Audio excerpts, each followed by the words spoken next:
तर आज काही स्वयंपाक वगैरे सकाळचा दाखवला नाही, कारण की सकाळचा स्वयंपाक दाखवत बसलं की व्हिडिओ मोठा होतो आणि नंतर एडिटिंग करायला पण प्रॉब्लेम होतो. म्हणून म्हटलं आज सकाळचा स्वयंपाक वगैरे काही दाखवायचं नाही आणि डायरेक्ट घरातली कामे थोडी थोडी करून दाखवायची. म्हणून म्हटलं स्वयंपाक वगैरे करून घेतला आणि भांडे घासायला घेतले.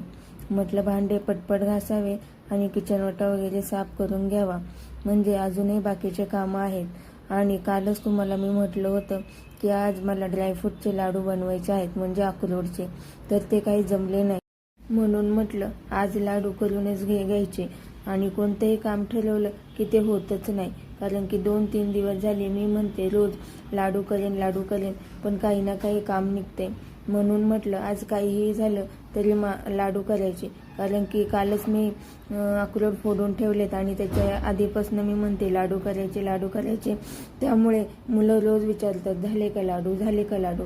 म्हणून म्हटलं आज लाडू हे कंप्लीट करायचेच. आणि मी आज पहिल्यांदाच अक्रोडचे लाडू बनवते. याच्या आधी मी कधीही अक्रोडचे लाडू बनवले नाहीत, म्हणून आज पहिल्यांदाच ट्राय करणार आहेत. तर मी तुम्हाला माझी अक्रोडची पूर्ण रेसिपी दाखवेन.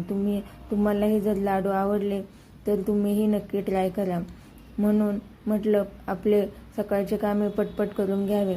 तर पहा, भांडे घासून झाले आणि किचन वाटाही साफ केला. आणि किचन वाटा साफ केला नाही तर मला तर जमतच नाही. म्हणून म्हटलं आधी किचन वाटा साफ करावा.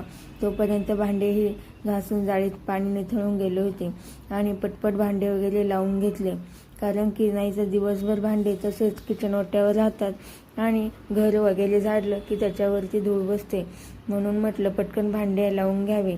आणि किचन वाटा तर तुम्हाला माहीतच आहे, मी रोज सकाळी पाणी टाकून घासणीने घासूनच किचन वाटा साफ करते.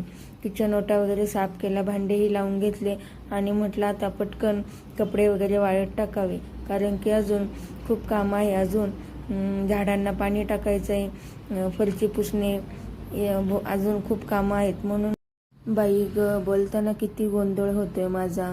तुम्ही म्हणता काय हे बोलणं किती मध्ये अडखळते, पण मी आत्ताच व्हिडिओ करायला आणि ब्लॉगिंग करायला सुरुवात केली.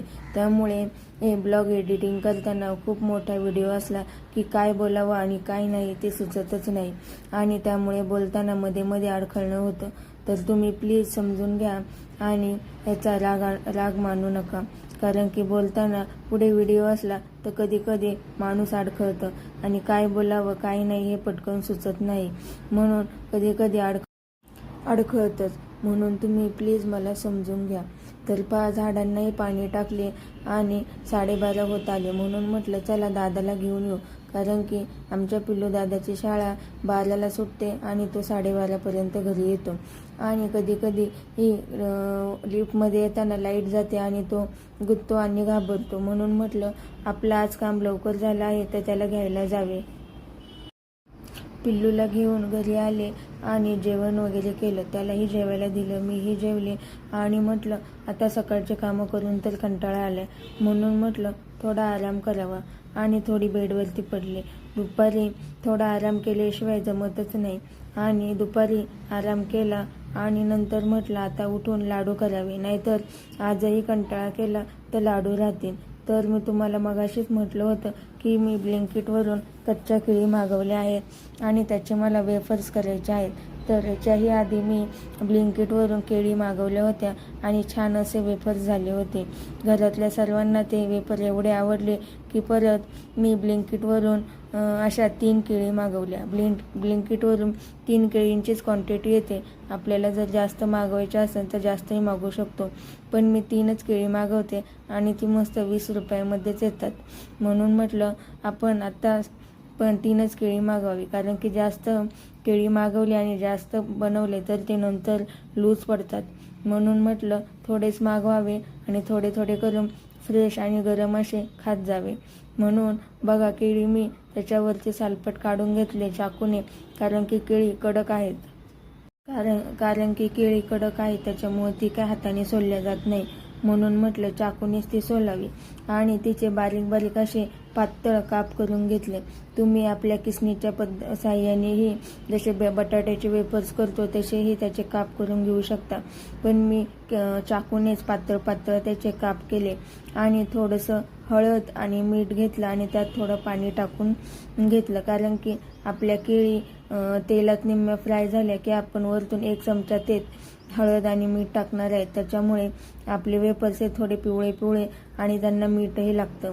म्हणून म्हटलं चला पटकन करून घेऊया, कारण की एकदा कोणती गोष्ट करायला घेतली की ती कधी खाते आणि कधी नाही असं होतं. तुम्हालाही होतं का असं? आणि मुलं तर सारखेच वेडे घालत राहतात, झालं का म्हणून पटापटा करायला घेतले. आणि अजून अक्रोडचे लाडू बनवायचे आहेत. बघा वेफर्स कसे छान मी मंद आचेवरती तळून घेतले आणि नंतर एका बाजूला दुसरी कढई ठेवली आणि म्हटलं अक्रोड थोडे भाजून घ्यावे, कारण की कच्चे अक्रोड टाकले तर ते म्हटलं चांगले लागतात की नाही लागतात, म्हणून म्हटलं त्यांना थोडंसं खरपूस भाजून घ्यावे. आणि अक्रोडसोबत बदामही होते घरात, म्हटलं बदामही टाकून पाहावे. तर बघा ही आज माझी ही मनाचीच रेसिपी आहे. कशी होते आणि कशी नाही माहीत नाही, पण चालला एक प्रयत्न. तर ते अक्रोड आणि बदाम भाजण्यासाठी मी वरतून थोडंसं अक्रोड आणि बदाम चांगले खरपूस भाजून निघतील. तर ते बघा मी मंद आचेवरतीच भाजले, गॅस काही मोठा केला नाही. म्हटलं गॅस मोठा केला की ते जळून जातील, म्हणून बारीक गॅसवरतीच ते भाजले. आणि नंतर थोडासा मी गूळ घेतला आहे. गूळ हा थोडा बारीक केला आणि त्याचा पाक करायला ठेवला. जसे आपण शेंगदाण्याचे लाडू करताना गुळाचा पाक करून घेतो तसंच मी हा पाक केला. म्हणजे जसे आपण शेंगदाण्याचे लाडू बनवतो ना तसेच हे लाडू आपल्याला बनवायचे आहेत.